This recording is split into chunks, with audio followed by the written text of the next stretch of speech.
Hello everyone, in this video we are going to focus on topics like organ-on-chip, bioprinting and biomanufacturing, which are commonly used terms in microfluidics. Let's get into the video. Now let's get into a topic called bioprinting. Bioprinting is a type of 3D printing where bioinks, mixtures of living cells and biomaterials are printed layer by layer to create a tissue-like structure. There are several types of bioprinting. The major three types of inkjet bioprinting, extrusion bioprinting and laser assisted bioprinting. Inkjet bioprinting, where droplets of bioink are ejected by thermal or piezoelectric force.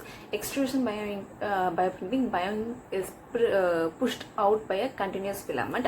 Laser assisted bioprinting uses laser energy to propel cell layer droplets onto a substrate. Why we need to combine bioprinting with the microfluids?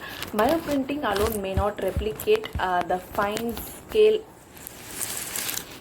vascularization, nutrient development and shear flow seen in real tissues. Microfluids enhance bioprinting by controlling flow dynamics, insight perfusion, vascular networks and organ-on-chip models. Let's get into the components and technologies involved in bioprinting. Microfluidic bioprinting heads, hydrogen scaffolds, shear stress control, in situ cross-linking. Microfluidic bioprinting heads, weight channels that guide multiple bioinks, valves or flow control for precise switching. Hydrogen gel scaffolds, common materials is gel, MA, collagen, etc. Provides mechanical support, gel adhesion and biodegradability. Shear stress control, where microfluids allow turning shear levels. Inside of cross-linking, use UV light or ionic agent with the microfluid channel to solidify printed constructs. I'm Monisha from Rajalakshmi Engineering College. Now let's look at the application of bioprinting. And bioprinting advantages include precise placement of multiple cell type and ability to create a vascular network and supporting drug testing and diseasing modeling. And challenges include bioinks must both printable and biocompatible. Channels may clog and it is difficult to keep the tissues alive and function for a long period. Hello everyone, I'm Aishwarya and today I will be talking about an innovation in biomedical engineering called organ-on-a-chip in microfluidics. Let's begin with the overview. In biomedical research, one of the biggest challenges is finding accurate ways to study the human biology without relying too much on the animal models. Animal experiments often do not reflect how human organs work and they can be costly and raise ethical concerns also. To solve this, scientists have developed an organ-on-a-chip model, also called as OOC. These are small microfluidic devices that stimulate the structure, environment and functions of the human organs on a chip. The main idea is to replicate human physiology and disease, which makes these models extremely valuable for drug screening, disease modeling and toxicity testing. Now, moving on to the definition and concept. An organ-on-a-chip is a micro-engineered biomimetic system.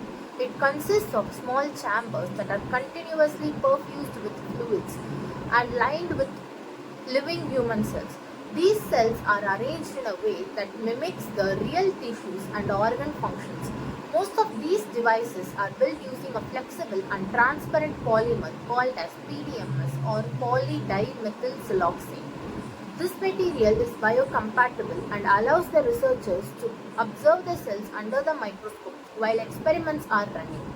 So, in simple terms, we can imagine an organ-on-a-chip as a tiny transparent box with human cells living inside, through which fluids flow continuously just like blood does in our body. Next, let us look at the basic concepts of an organ-on-a-chip. First, we have a microchannels, which are tiny passageways that mimic the blood vessels and allow the fluids to flow. Second, flexible membranes, which are used to separate the different tissue types. Third, cell chambers, where specific types of human cells like epithelial or endothelial cells are seeded. Then there are pumps and valves which regulate the fluid flow, shear stress and pressure within the system. And finally, the sensors, which are embedded to monitor the key parameters like pH, oxygen, and metabolites in real time. These components work together to create a dynamic environment that feels alive, unlike the traditional static Petri dishes. Now let's understand the working principle inside the chip. Cells are cultured within the microchannels and are exposed to mechanical forces like stretching or shear stress, as well as biochemical gradients. Continuous perfusion mimics the real blood flow, providing nutrients and removing the waste. Some devices also allow the co-culture of different types of cells. For example, lung epithelial cells grown alongside the endothelial cells to create the realistic tissue interactions. Finally, let me explain the types of organ on a chip systems. A lung on a chip mimics the breathing motion, the alveolar capillary barrier, and it is useful for testing the airborne diseases and studying the inflammation. A liver on a chip reproduces the metabolism and detoxification, making it valuable for drug screening and toxicity testing. A heart on a chip models contraction and electrophysiology, which is crucial for detecting the potential drug-related heart problems. A kidney on a chip stimulates the filtration and reabsorption, often used in the nephrotoxicity studies. A gut on a chip reproduces the peristalsis and gut microbiome interactions, helping research on digestion and gut-related diseases.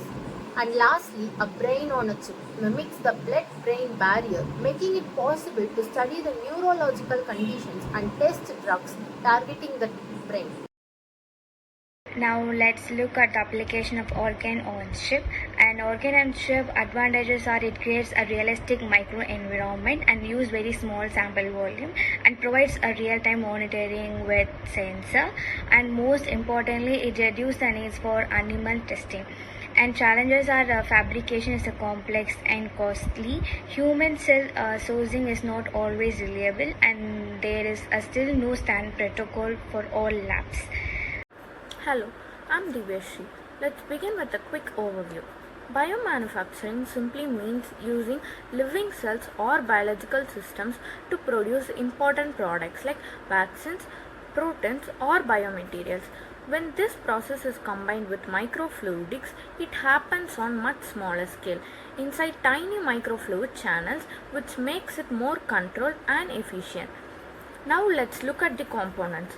A typical microfluidic biomanufacturing setup has microchannels where fluids move, small chambers for culturing cells, pumps and valves to regulate flow, and sometimes sensors to monitor pH, oxygen, or temperature. All these work together to create a mini version of bioreactor. Now, what is the role of microfluidics here? It mainly helps in precise control like how nutrients are delivered, how chemicals mix, and how temperature is maintained. Because of this control, the biological production becomes faster and more reliable and can be scaled up more easily. Finally, about the techniques used. Different approaches are followed such as droplet based system,